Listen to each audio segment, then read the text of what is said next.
A gente aproveita a primavera para debater aqui no Sem Rodeios a questão das mudanças climáticas e do aquecimento global. É a nossa matéria de capa de hoje. Pois é, o presidente Michel Temer entregou nas Nações Unidas o documento em que o Brasil se compromete a cumprir o Acordo de Paris. A meta do país é cortar até 2025 37% das emissões de gases, o efeito estufa tendo como base as emissões de 2005.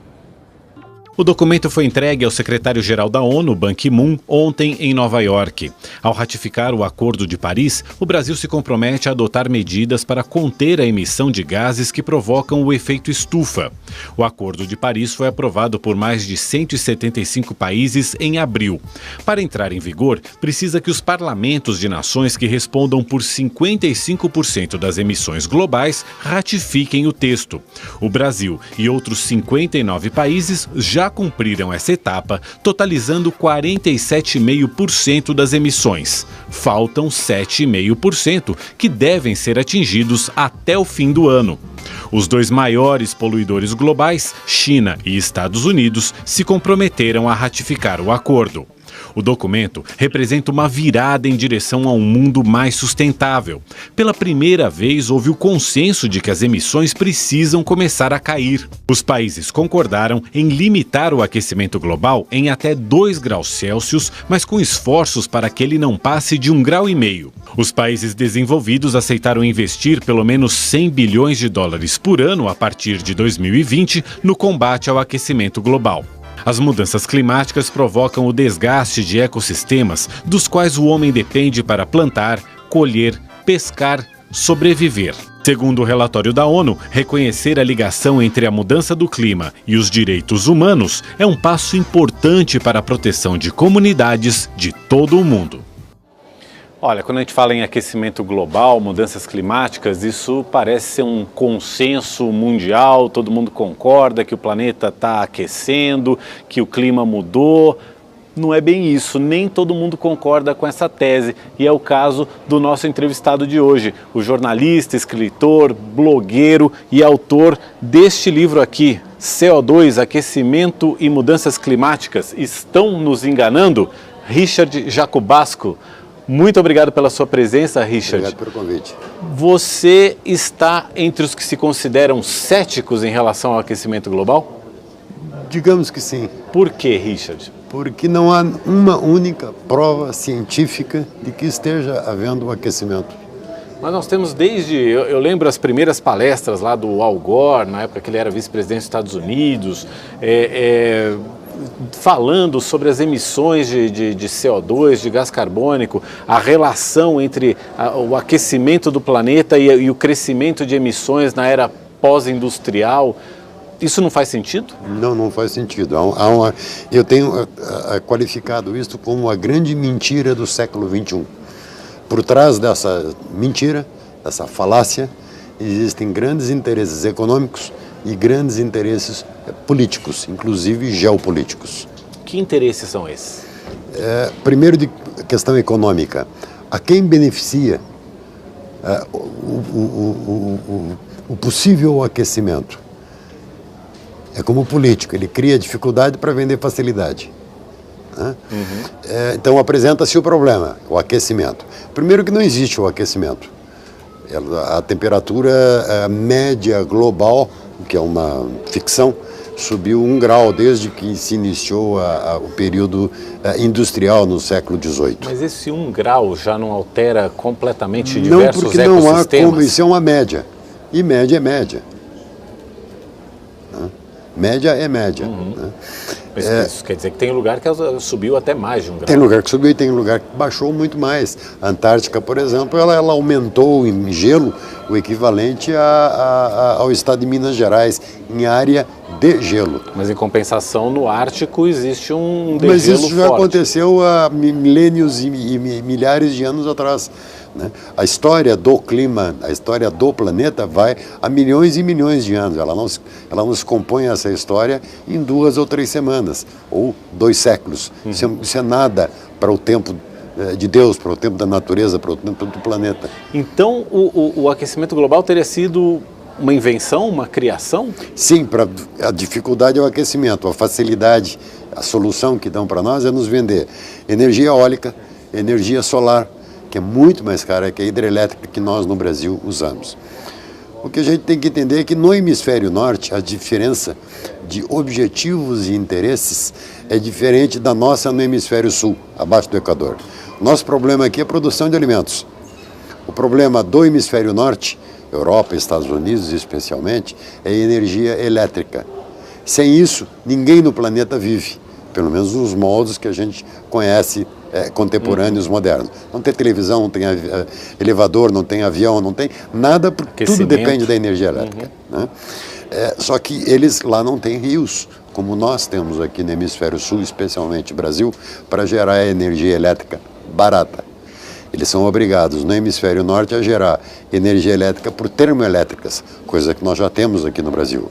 E conseguem suprir isso com energia nuclear, que é outro dos financiadores dessa, que eu coloco como uma grande mentira do século XXI e que está detalhado no livro.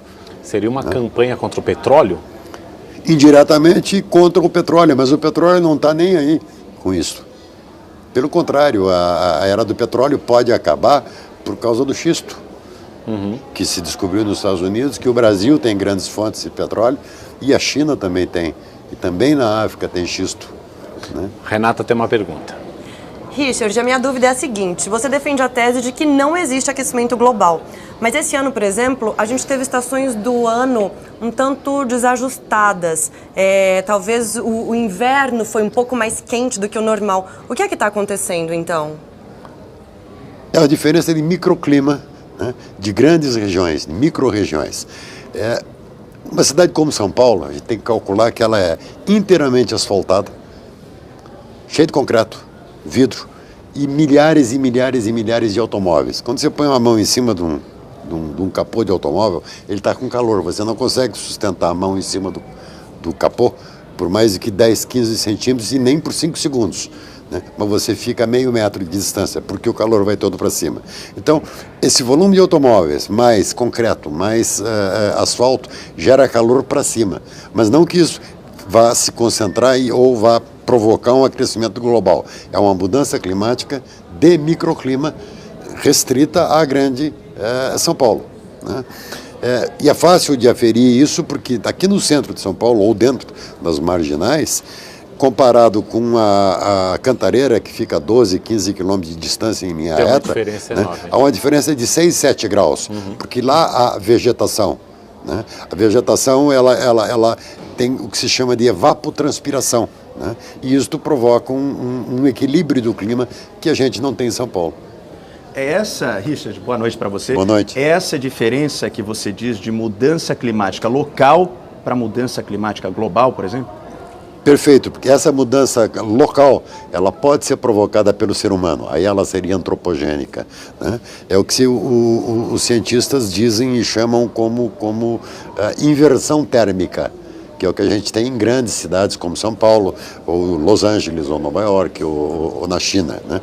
Mas isso é um problema local, ele não é um problema geral. Né? Nós tivemos um dos invernos mais frios dos últimos anos aqui em São Paulo, este ano de 2016. Né? Isso é provocado, o frio? Não, o frio é provocado pelo El Niño, pela Laninha. Há uma série de outros fatores que interagem e provocam esse clima. O que a gente tem que calcular é que o planeta Terra, o nome está errado, deveria chamar-se planeta Água, porque 71% da superfície do planeta é água. E as duas fontes que mudam ou interferem no fornecimento do calor é o Sol, que anda calmo nos últimos 20 anos.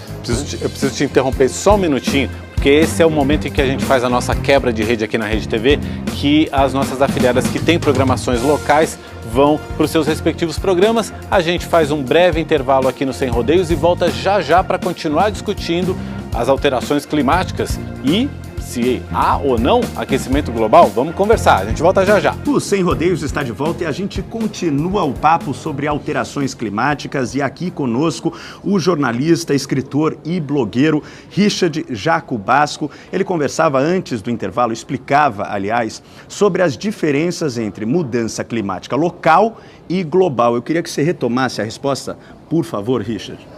sempre existiu a mudança local e sempre existiu a global. Desde que o planeta é planeta, essas mudanças sempre... Não há nada no planeta, não só no planeta, como na galáxia e no universo, que esteja parado, né? O nosso sistema solar dentro da galáxia, ele está em pleno movimento. O Sol segue-se, não sabe para onde, e os planetas todos orbitam em volta do Sol. E nunca há nenhum mineral no planeta esteja parado, muito menos o clima. Agora, Richard, toda a teoria do aquecimento global é construída em cima da tese do efeito estufa, de que o gás carbônico que é liberado acaba formando uma capa na atmosfera e essa capa impede que o calor se dissipe. E o calor reflete e volta aquecendo... Essa é a grande mentira. Aquecendo o planeta. Com a industrialização, houve uma maior quantidade de emissões de gás carbônico e essa capa foi aumentando e o calor refletido mais ainda. Por que, na sua opinião, essa é uma mentira? Não é só a minha opinião, tem pelo menos 2.000 cientistas que participaram do relatório de 2007 do IPCC e que pediram a retirada dos seus nomes. Ficou 400 e poucos cientistas apenas do número original que ratificou aquele relatório de 2007. Há ventos e esses ventos dissipam isto. Agora, CO2, minha gente, CO2 é o gás da vida. Sem CO2 não há fotossíntese. Sem fotossíntese, as plantas não crescem. Se não há planta, não há gado. Se não há planta nem gado, nós não temos o que comer. Mas não está provado que existe CO2 é o gás da vida. CO2 na atmosfera? Não, porque do que é composta a atmosfera? A nossa atmosfera é composta 78% e alguns quebrados de hidrogênio. 20% é oxigênio. Nas altitudes ela cai a 15% de oxigênio. Por isso que o jogador de futebol vai correr lá, acaba o gás, ele cai. Né? Então, 78 com 20, dá 99% é hidrogênio e oxigênio. 1% tem todos os gases possíveis. Óxido nitroso, metano, inclusive dióxido de carbono e carbono. Né? Zircônio, enfim, hélio, vários elementos. O carbono, dióxido de carbono especificamente, é 0,035. 0,035 representa 350 partes por milhão. Né? 0,035 não muda o todo. Não seria suficiente para provocar esse efeito todo. O grande efeito estufa que existe é a água. Por isso que os cientistas, quando pesquisam planetas no universo, eles procuram água, porque tendo água tem hidrogênio e tem oxigênio. É básico, é 33% dos elementos, porque a gente tem que saber que são 6 elementos que existem na natureza e que a falta de qualquer um deles não há vida como a gente conhece. A sigla chama CHONSP, é carbono, hidrogênio, oxigênio, nitrogênio, né? Enxofre, que é o S, e P de fósforo, né? Mais o Sol. Esses 6 elementos mais o Sol, se faltar qualquer um elemento, desaparece a vida do planeta. O carbono é um dos elementos mais criativos que existe na natureza. Né? Ele compõe os ésteres que faz o sabor das frutas. O gás é o alimento principal das plantas. Né? Sem CO2, as plantas não fazem fotossíntese, é o principal alimento das plantas. Vamos continuar com o papo, mas antes a Renata vai chamar mais um VT, mais uma matéria aí falando dessa questão também ambiental. Pois é, já já a gente volta. Segundo dados da Organização Meteorológica Mundial, Agência para o Clima das Nações Unidas, 2016 deve ser o ano mais quente da história. Os cientistas afirmam que neste ano foram observados longos períodos de calor extremo em vários pontos do planeta. O mês de agosto já é o mais quente em registros nas superfícies terrestre e oceânica. No verão do hemisfério norte, que acabou hoje, a superfície de gelo no Ártico foi a segunda menor em 37 anos, quando começaram os registros por satélite. Até a produção de champanhe deste ano vai ser afetada por causa do clima. A região produtora na França foi duramente atingida por geadas na primavera, chuvas torrenciais e uma forte onda de calor no verão. A produção do espumante foi a mais baixa dos últimos 30 anos. Richard, desde que o mundo é mundo, existem anos mais quentes e anos mais frios, mas a gente tem constatado que na última década os recordes de temperatura estão se acumulando. Ano após ano esse recorde é batido. Eu coloquei, são as médias. Então, mas a média, mesmo assim, a média não mostra uma elevação de uma forma global dessa temperatura? Eu só vou acreditar em aquecimento global ou mudanças climáticas na hora que a gente tiver o dilúvio 2. Porque tudo quanto é desgraça climática que aconteça no planeta, que sempre existiu, né? Você sempre tem um parâmetro, como você está dizendo, há 10 anos, há 30 anos, há 50 anos. Né? Em 29, aqui em São Paulo, nós tivemos uma das piores cheias de todos os tempos. Assim como já tivemos agora em 14, uma das piores secas que o Brasil já teve aqui no Brasil Sul Central. São repetitivas. São cíclicas. São cíclicas. Agora, nós temos aí o cenário aí do Acordo de Paris. Esse é uma grande amarração. Em que as nações, depois de muitos anos de negociação, conseguiram chegar num acordo para redução de emissões, ou pelo menos um controle das emissões de gás carbônico. Você diz que essa é a grande amarração política que existe por trás dessa, entre aspas, farsa do aquecimento global. Quais vão ser as consequências dessa amarração política? Políticas. Antes, deixa eu colocar para você o seguinte: 97% das emissões de carbono do planeta é feito pela natureza. 3% é de origem antropogênica, ou seja, causado pelo homem e pelas suas atividades. Queimada, criação de gado ou plantação de arroz em toda a Ásia, né, que emite muito metano, fora o óxido nitroso, que é outro. Né. É que se estabeleceu uma contabilidade muito horrorosa nisso tudo aí, que complica o entendimento das pessoas. Então, 97% das emissões são feitas pela natureza. Um vulcão como o Etna, que estourou recentemente na Itália, né, durante uma semana de atividade dele, ele emite mais enxofre e metano e gás carbônico na atmosfera do que 5 anos de queimadas na Amazônia. Ou corresponde a uma poluição equivalente a 10 anos de emissão de CO2 numa cidade como a Grande São Paulo.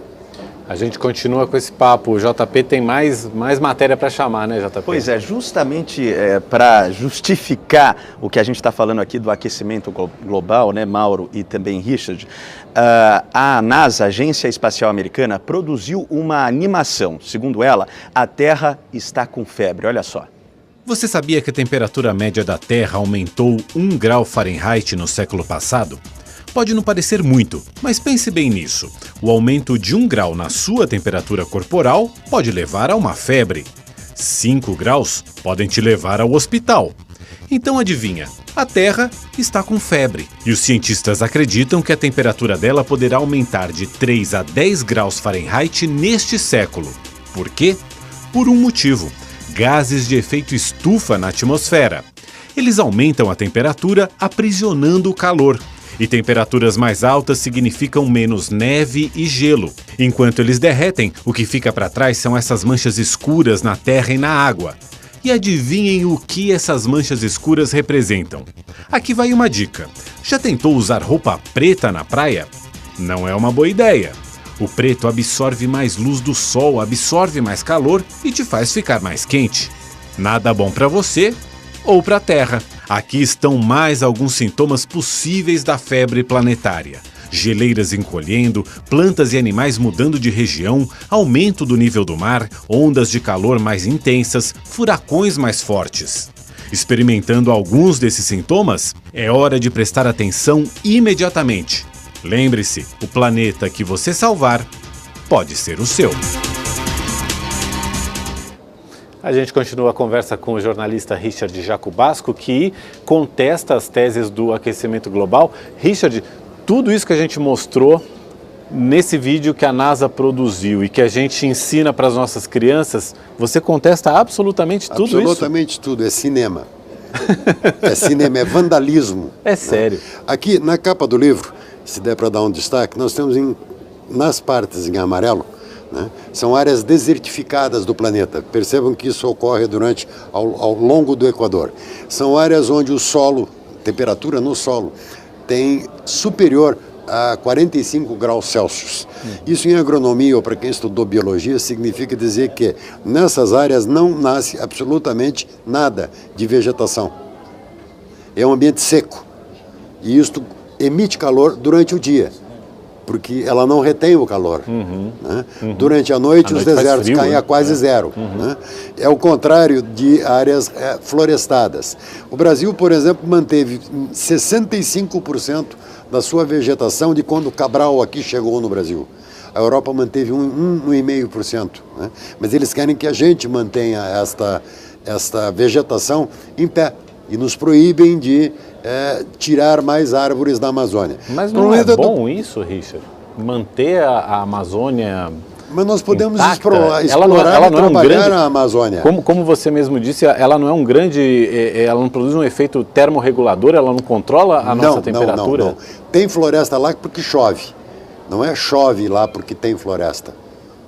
E são ventos alísios que vêm das águas quentes do Atlântico, batem por cima da Amazônia, chove, mas aquela umidade toda gerada toda lá vem para cá. Então, aquela umidade toda gerada vem para cá, alimenta a chuva que vem para cá. Por causa dos Andes, mas pode vir chuva do sul também. Mas se a Amazônia desaparecer de qualquer forma, aqui no Sudeste... Mas a água não vai acabar, essa é outra mentira. Deixa o JP fazer. A opinião do Richard em relação à cerimônia de abertura das Olimpíadas, que fizeram, né, um apelo ao aquecimento global, à plantação de sementes, tudo isso. O que você achou, Richard? Eu achei muito bonito, é um espetáculo midiático saboroso. Mostrar que o Brasil se preocupa com a questão ambiental, efetivamente se preocupa. Nós temos 65%